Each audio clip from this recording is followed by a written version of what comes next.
Doctor Babasaheb Ambedkar उद्यानात असलेल्या आंबेडकर स्तंभाचे पूजन आणि बोधिवृक्षाचे रोपण करून हजारो भीमसैनिकांच्या संख्येने धम्म मेळाव्यात उत्साहात संपन्न। आयोजक राजेंद्र कांबळे यांनी मानले सर्वांचे आभार।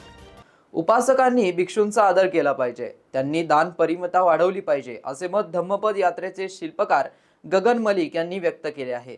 ते शिवाजीनगर येथे आयोजित विशाल धम्म मेळाव्यात बोलत होते। 28 मे रोजी विशाल धम्म मेळावा आणि प्रसिद्ध गायक अजय देहाडे यांच्या बुद्ध भीम गीतांचा कार्यक्रम मोठ्या उत्साहात पार पडला।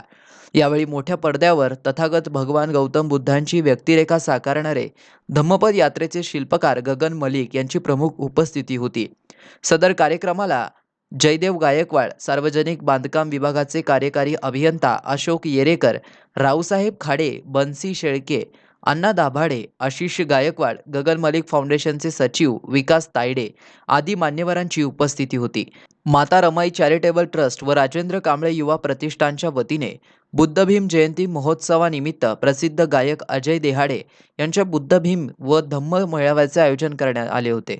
सदर धम्म मेळाव्याचे हे दुसरे वर्ष असून 28 मे रोजी मंगळवारी सायंकाळी डॉक्टर बाबासाहेब आंबेडकर उद्यान, फोस्टर शाळेजवळ शिवाजीनगर येथे सदर कार्यक्रम पार पडला।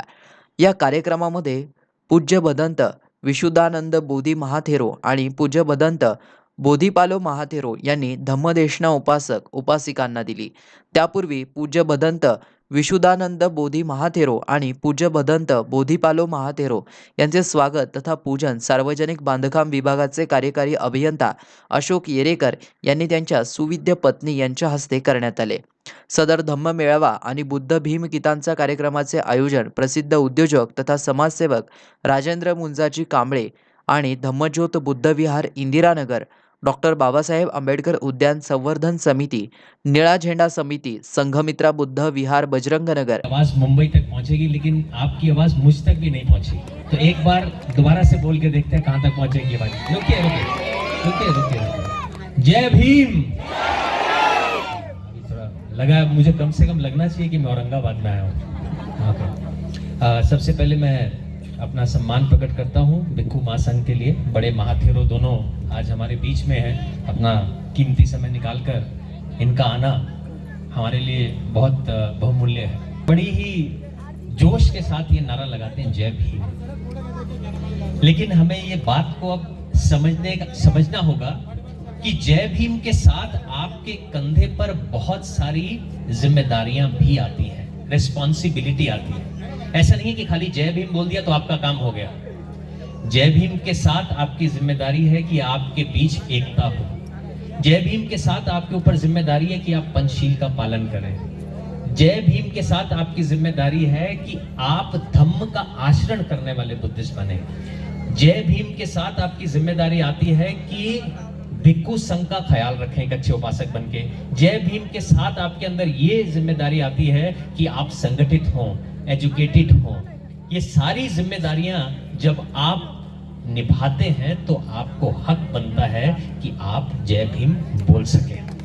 तो अब ये आपको तय करना है कि आप जय भीम बोलने के काबिल हैं या नहीं हैं। बाबा साहब तो बोधिसत्व थे, उन्होंने जो कर दिया तो वो शायद ही कोई नॉर्मल इंसान नहीं करता, कोई महामानव है जो ये कार्य कर सकता है। उन्होंने तो हमें इस मकाम तक पहुंचा दिया कि आज हम सबके साथ सर उठाकर कंधे से कंधा मिलाकर चल सकें।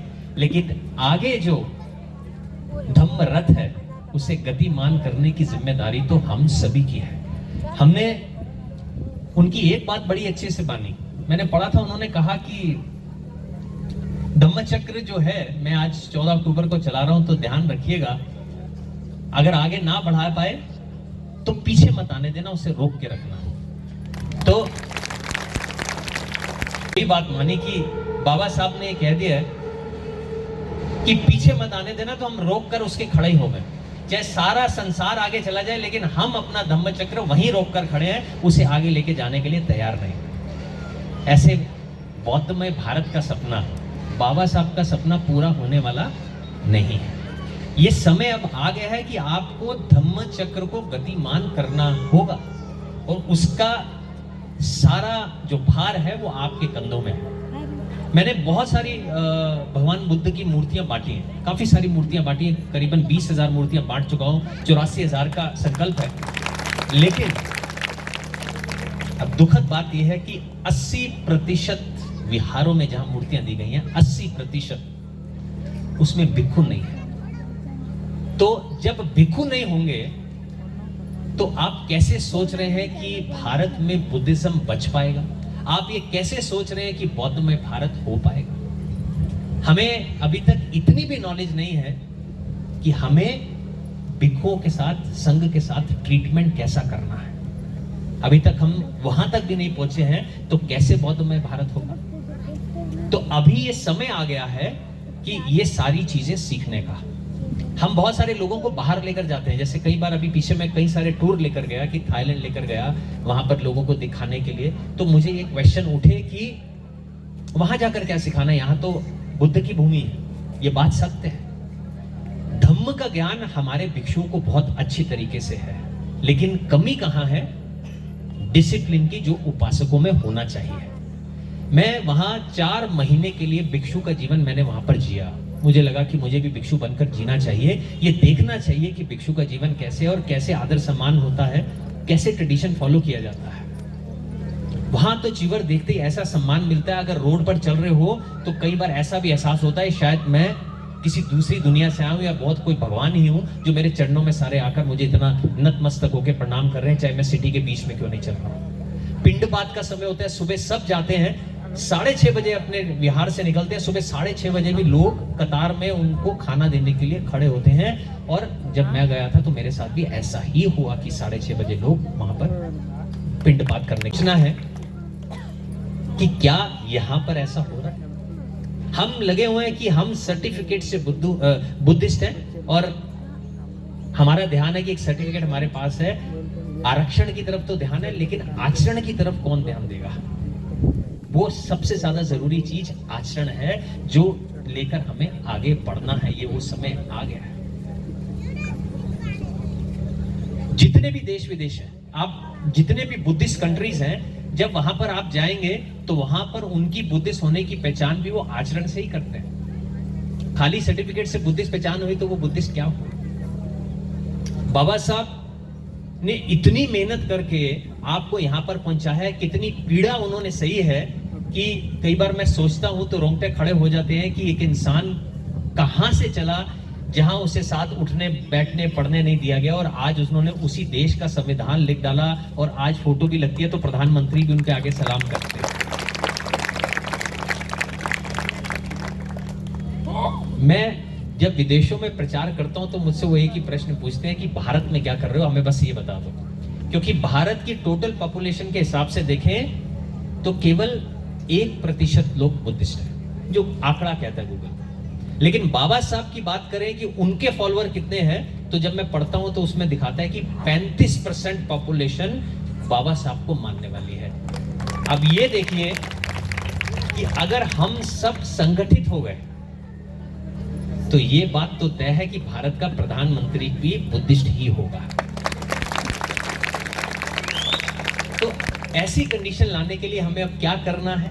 मैं चाहता हूं कि आप लोग विहारों में जाते हैं, लेकिन तब जाते हैं जब कभी मन कर जाए, जब कभी छुट्टी हो, खाली बैठे हैं, या कोई परेशानी हो या कोई काम हो, तब विहार जाते हैं। वैसे विहार जाते हुए मैंने किसी को देखा नहीं। आप सब लोग बड़े अच्छे से तैयार होके विहारों में, मैं बहुत बार गया हूं बंदे जी, बहुत सारे विहारों में गया हूं, सब लोग बहुत अच्छे से तैयार होके आते हैं।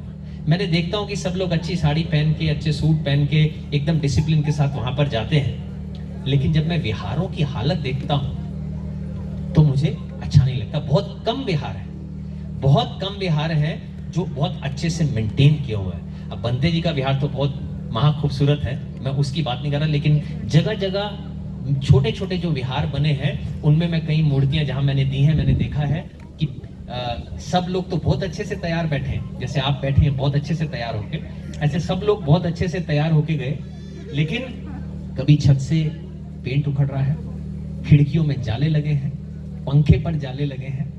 तो मैं वहां जाता हूं, और लोग कितने आए वहां पर? छोटा सा एक विहार है और कम से कम 1000 लोग वहां पर बैठा हुआ है, छोटे से विहार में, बाहर तक।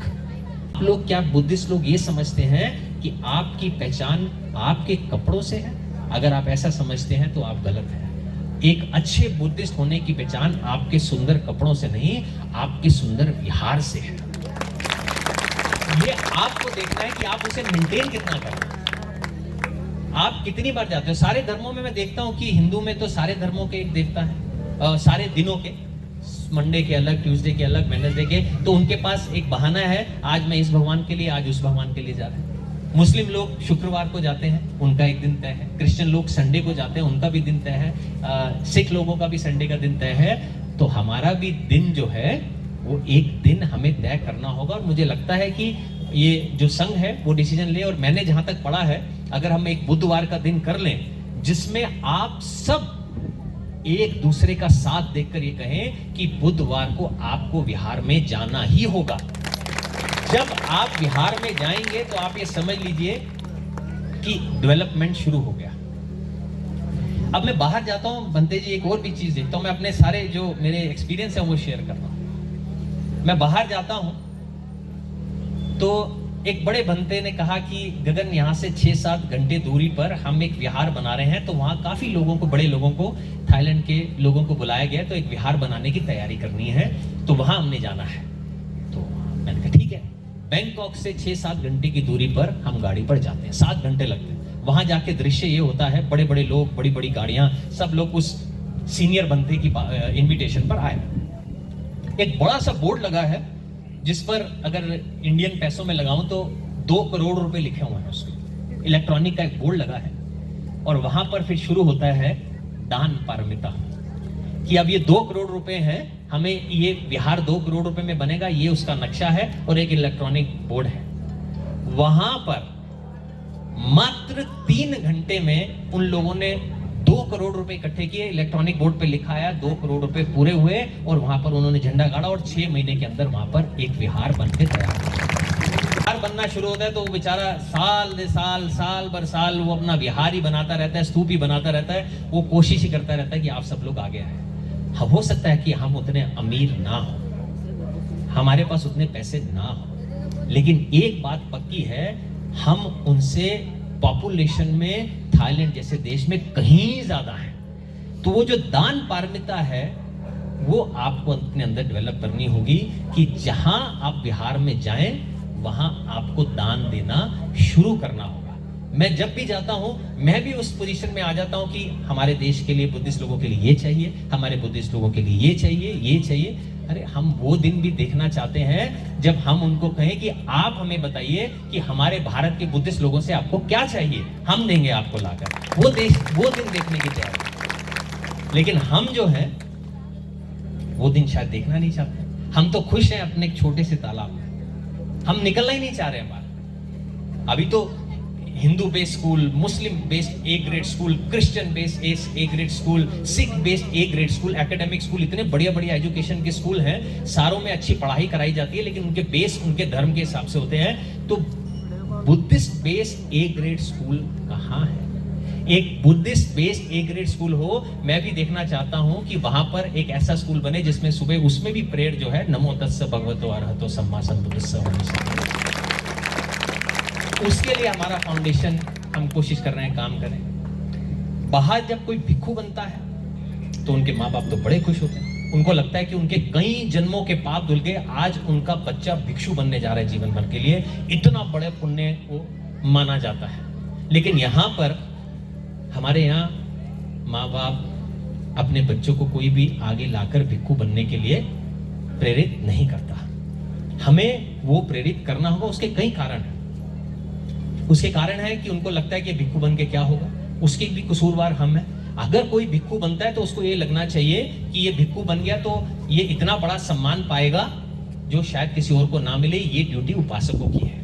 अब भिक्षु, मैं आज यहाँ पर आपके मंच में हूँ तो मैं आप सबको ये कहना चाहता हूँ कि आने वाले समय में जो भी बच्चा 10 से 15 साल, अगर किसी के माँ बाप हो सकता है अनफॉर्चुनेटली ना हो, या कोई माँ बाप ये चाहे कि अपने बच्चे को हमें एक भिक्षु बनाना है और आगे पढ़ाई कराने के लिए बाहर भेजना है, तो गगन मलिक के फाउंडेशन के माध्यम से 10 से 12 साल की पढ़ाई थाईलैंड में फ्री ऑफ कॉस्ट उस बच्चे को भिक्षु बनाने के लिए तैयार करने के लिए हम तैयार हैं। मॉनेस्ट्री रहेगी, वो भी वहाँ के थाईलैंड के राजा के अंडर की सबसे बड़ी मॉनेस्ट्री है। ये बात हमारी उनसे हुई है, क्योंकि भिक्खु प्रोडक्शन के बिना हमारा जो बुद्धिज्म है उसे बचा पाना बहुत कठिन है। तो ये सारे काम अब आपको करने होंगे। अब कोई कार्यक्रम होता है तो मैं देखता हूँ बार बार सुनने को यही मिलता रहता है कि ये उसका कार्यक्रम, ये मेरा कार्यक्रम, ये उसका कार्यक्रम, ये मेरा कार्यक्रम। वो दिन कब आएगा कि जब जो भी धम्म का कार्यक्रम होगा वो हमारा कार्यक्रम होगा, जैसे बाबा साहब हम सबके हैं, वो दिन देखने के लिए मैं जगह जगह जाकर केवल यही बात कर रहा हूं कि अब समय आ गया है संगठित होने का।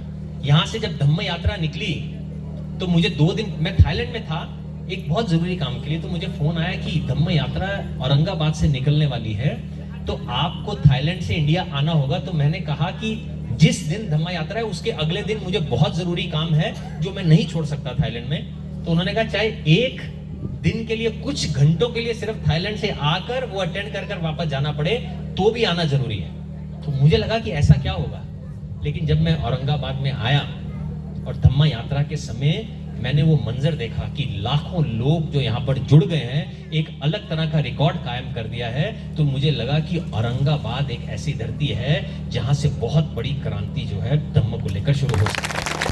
मुझे औरंगाबाद के लिए कोई जब भी न्योता आता है करने के लिए, तो मैं कोशिश करता हूँ कि औरंगाबाद में जरूर जाऊं कि आपके अंदर वो क्रांति है जो बदलाव ला सकती है। लेकिन आपको बदलना जरूरी है, एक दूसरे का साथ देना जरूरी है, भिक्षुओं की सुरक्षा करनी जरूरी है, उनकी सेवा करनी जरूरी है। ये सारी चीजें जब आप समझेंगे तो ही क्रांति आने वाली होगी। आदरणीय भंतेजी, तद्वतच श्रद्धावान उपासक उपासिका, वेळ जास्त झालेला आहे, त्यामुळे कमी वेळामध्ये कमी शब्दामध्ये जास्त सांगण्याचा प्रयत्न करत आहे। तुम्ही ध्यान देऊन ऐकावं हीच अपेक्षा आहे। सर्वप्रथम जयदेव गायकवाड उपासक यांनी आपल्या भाषणाला सुरुवात केली आणि त्यांनी अतिशय भगवान बुद्धाचा धम्म हा मानवासाठी कशा प्रकारे उपयोगाचा आहे ते त्यांनी विदित केलं। नंतर 1972च्या चळवळीमध्ये पासून तर मधल्या काळात भारतीय रिपब्लिकन पक्ष, यानंतर राष्ट्रवादी काँग्रेस पक्ष, त्याचा मी आमदार पण राहिलो आणि गेले अनेक वर्ष मी औरंगाबादमध्ये येत असताना आज मला जो आनंद होतो, विशेष आनंद होतोय की मी आंबेडकरी चळवळीतल्या अनेक चळवळी पाहिल्या, परंतु या चळवळीमध्ये अनेक वेळा आपल्याला आपण विचार करताना निराश होतो, काही राजकीय चळवळींचा विचार करताना निराश होतो। आपण बाबासाहेब आंबेडकरांनी सर्वात महत्वाची जर चळवळ कोणती सांगितली असेल तर ती आपली धम्माची चळवळ, हे मात्र माझ्या आणि आपल्या सर्वांना माहीत आहे। बाबासाहेब आंबेडकर हे भगवान गौतम बुद्धानंतर खऱ्या अर्थाने एक महान क्रांतिकारक की ज्यांना आपण बुद्धांना जशी ज्ञान प्राप्त झाले होते, बुद्ध जसे जगामध्ये 2663 सालामध्ये पूर्वी, इसवी सन पूर्वी 663 सालामध्ये त्यांनी या देशामध्ये क्रांती केली। आणि मी ज्या अलीकडे वाचत असतो बाबासाहेब आंबेडकर, तेव्हा वाचताना माझ्या लक्षात आलं की इतिहासामध्ये अशी नोंद आहे की भगवान गौतम बुद्ध या जगातला सर्वात मोठा प्रज्ञावंत असा आपला एक विचारवंत होऊन गेला की त्यांनी आपला बुद्ध धम्म दिला 2600 वर्षापूर्वी। आणि तो बुद्ध धम्म एवढा क्रांतिकारक होता की त्याच्यापूर्वी असलेले जे धम्म होते, धर्म होते, त्या धर्मांना कुठलाही तत्वज्ञान नव्हता आणि विचार आणि सिद्धांत नव्हते, परंतु धम्म भगवान गौतम बुद्धांनी जो विचार सांगितला त्याला ते क्रांतिकारक का म्हणायला लागले, तर जगामध्ये त्यावेळेला परमेश्वर किंवा देव मानत होते। भगवान गौतम बुद्धांनी जी ज्ञान साधना केली त्याच्यामधून त्यांच्या लक्षात आलं की जगामध्ये देव नाही। त्यानंतर बाबासाहेब आंबेडकरांनी, म्हणजे मी तिथे येतो पण त्यापूर्वी सांगतो की भगवान गौतम बुद्धाने हा जो क्रांतिकारक धर्म दिला त्यामध्ये देव नाही, आत्मा नाही, पुनर्जन्म नाही, इतक्या अशा प्रकारच्या गोष्टी सांगितल्या की संपूर्ण मानव जातीला एक नवीन प्रकाश, आणि त्याने एक तत्वज्ञान सांगितलं। त्या तत्वज्ञानाचा जर मध्यबिंदू आणि थोडक्यात सार सांगायचा झाला तरी माणसाला सांगितलं की तुम्ही प्रज्ञावंत व्हा, साठी मी जपानचे जे बुद्ध आहेत त्यांची काही शिकवण घेऊन तुमच्या समोर आलेलो आहोत. There is four way to attain happiness. जर आपल्याला आनंदी आणि सुखी राहायचं असेल तर 4 सिद्धांताचं पालन आपण केलं पाहिजे. First, love. पहिलं प्रेम, करुणा. Please decide. Make others happy. करुणेचा अर्थ आहे की इतरांना आनंदी आणि इतरांना सुखी ठेवण्याचा.